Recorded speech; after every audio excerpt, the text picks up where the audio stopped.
In the last few years, information has become easily accessible.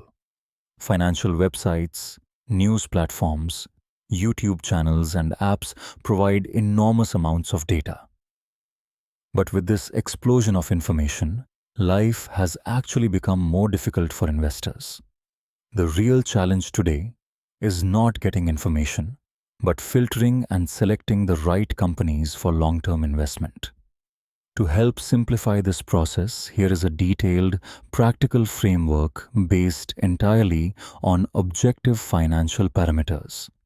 If an investor learns to understand and apply these metrics, stock selection becomes far more systematic and less emotional. The debt-to-equity ratio indicates how much a company depends on borrowed money to run its operations. A lower ratio means the company is financially stable and less risky. Below 1 is preferred. 0 or near 0 means the company is not dependent on debt, which is excellent for stability. Infosys has maintained a debt-to-equity ratio close to 0 for many years. This indicates strong internal cash generation and very low reliance on borrowing. In contrast, high-debt companies like airline or telecom companies often struggle when interest rates rise or cash flows weaken. Promoters sometimes pledge their shares to raise money. High pledging is a red flag because if the promoter cannot repay the loan, the lender can sell those shares, causing a sudden price fall. 0 pledge is best. Anything above 10 to 15% requires deeper investigation. Bajaj Finance maintains almost 0 promoter pledge, showing strong confidence and no need for borrowing against shares. In contrast, companies like Yes Bank, earlier years, saw massive declines partly due to high promoter pledging. Book value represents the company's net worth as per its balance sheet. When compared with the market price, investors get an idea of whether a stock is overvalued or undervalued. Compare price to book, PB ratio, useful for banks, NBFCs, and asset-heavy businesses. If a bank has a book value of Rs 200 and the stock trades at Rs 180, it may be undervalued. PB 1. But new age companies with high growth potential like Nykaa may trade at a much higher HUMB, PB, due to future growth expectations. Market cap shows the total value the market assigns to the company. It helps assess size, stability, and growth potential. Large cap, stable, lower risk, steady growth. Mid cap, balance of growth and risk. Small cap, high growth potential, but higher risk. Reliance Industries, large cap, provides stability and consistent cash flows. A small cap chemical company may deliver multi-bagger returns but also carries much higher risk during market corrections. PE tells how much investors are willing to pay for every rupee of earnings. Compare with industry average. Compare with companies' historical PE. A very high PE must be justified by strong growth.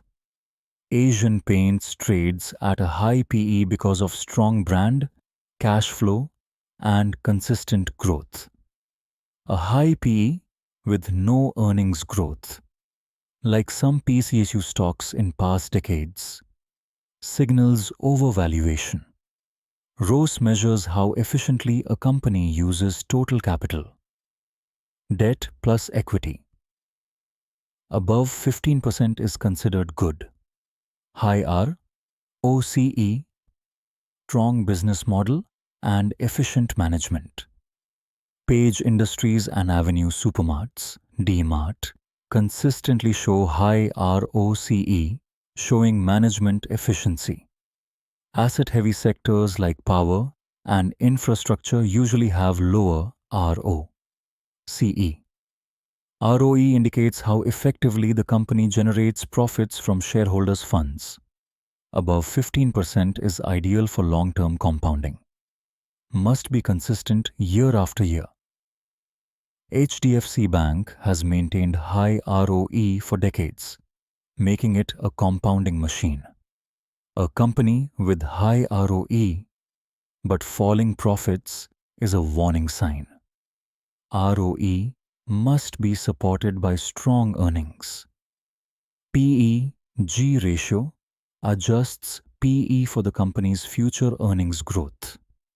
PEG 1 indicates undervaluation. PEG 1 indicates the stock is expensive compared to growth.